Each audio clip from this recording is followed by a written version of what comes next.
Hello and welcome. I'm Saeed from StoryPlanet.net. Dive right into the essence of the most captivating books without reading them cover to cover. Whether you're on the go, at the gym, or just relaxing at home, we offer you a unique and enriching listening experience. Today, we are exploring the book, The Gatekeepers, a creation by Chris Whipple. The Gatekeepers, 2017, challenges the commonplace perception of the US government where the president stands as the central figure.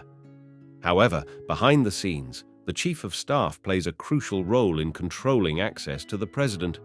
Chris Whipple delves into the history of these gatekeepers, showcasing their impact, both positive and negative. Before we delve into these revelations, it's interesting to note that Chris Whipple, a distinguished author, documentarian, and journalist, recently created Showtime's The Spymasters, CIA in the Crosshairs. With 8 key ideas to unveil, brace yourself for a deep dive into this captivating book. On StoryPlanet.net. To start, learn about the inner workings of the White House. The text discusses the importance of the White House Chief of Staff as a key gatekeeper in managing information and ensuring that nothing is a surprise to the president. It highlights historical examples, such as President Ford's gaffe, impactful chiefs of staff, and their role in managing crises, like during the 2008 financial crash. The Chief of Staff plays a crucial role in running the highest office and controlling power dynamics. Key idea number 1.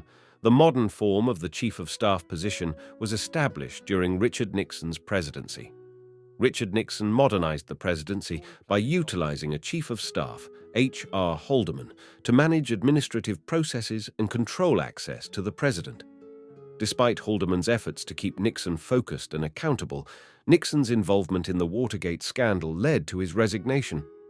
Haldeman's role as Chief of Staff established the organizational structure for the White House staff system. Key idea number 2. Donald Rumsfeld became Chief of Staff for President Gerald Ford after Nixon's resignation. President Nixon resigned on August 9, 1974, following the release of incriminating White House tapes to avoid impeachment. Vice President Gerald Ford took office and pardoned Nixon. Ford appointed Donald Rumsfeld as Chief of Staff to bring order and discipline. They implemented rigorous organization like tight schedules, though Ford still faced challenges, leading to Rumsfeld and Cheney recommending changes. Despite some progress, Ford narrowly lost the election to Jimmy Carter due to close votes in Ohio and Hawaii. Key idea number 3. Jimmy Carter's presidency was impacted negatively by his decision to serve as his own Chief of Staff. Jack Watson and Hamilton Jordan led Carter's successful campaign. Jordan was Carter's primary advisor as governor and became de facto Chief of Staff in 1979. Carter preferred consulting a team rather than relying solely on one person. Carter faced crises like the Iranian Revolution and hostage crisis, leading to low approval ratings. Watson was formally appointed Chief of Staff just before the 1980 election. But Carter lost to Reagan in a landslide. Watson's competency in the role was noted. Key idea number 4. Ronald Reagan had 4 chiefs of staff during his 2 terms as president. Ronald Reagan became president in 1981 and appointed James Baker as chief of staff, who played a crucial role in pushing Reaganomics policies through Congress.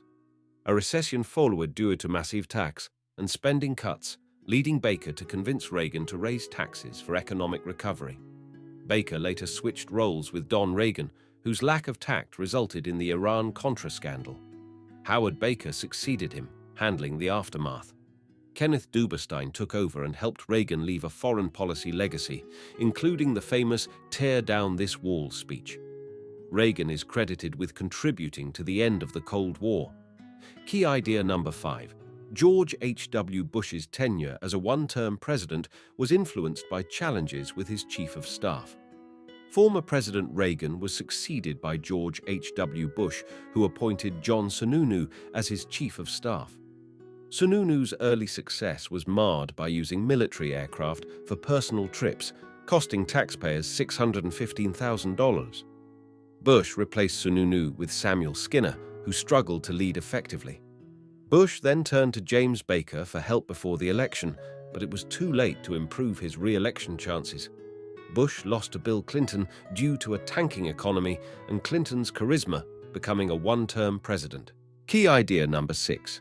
Bill Clinton's presidency was marked by turbulence, with 4 different chiefs of staff serving during his 2 terms in office. Clinton initially struggled with creating chaos in the White House due to a lack of effective leadership from his chief of staff.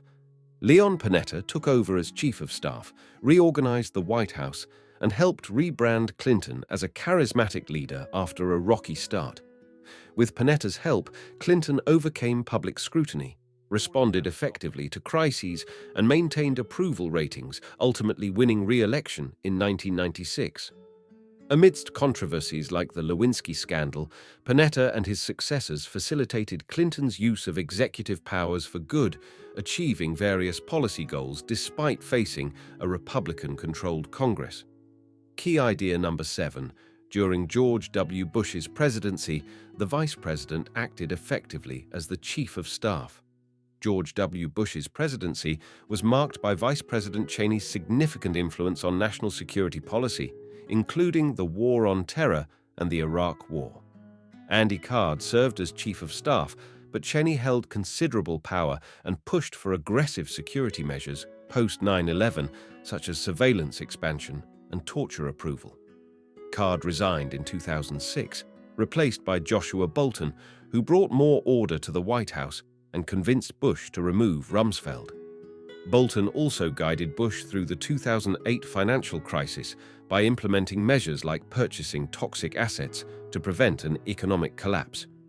Key idea number 8. Barack Obama aimed to learn from history but had mixed success. Barack Obama faced challenges with his chief of staff selections. Rahm Emanuel caused friction due to his insider status and centrist tendencies. William Daley, aimed at building business ties, was not a good fit. Jack Lew and Dennis McDonough followed, dealing with a Republican-controlled Congress in Obama's second term. Podesta and McDonough helped navigate important tasks despite congressional hurdles. In conclusion, the Chief of Staff plays a crucial role in each White House administration since Nixon, managing the president's schedule and acting as a gatekeeper. Managing information flow is key to avoiding overwhelm. Further reading on the U.S. presidency provides insights into its evolution and the challenges faced by presidents. Thank you for listening to this summary. If you enjoyed this exploration, we invite you to discover other fascinating books on StoryPlanet.net. Don't wait any longer. A multitude of books, stories, and knowledge await you there. See you soon on StoryPlanet.net.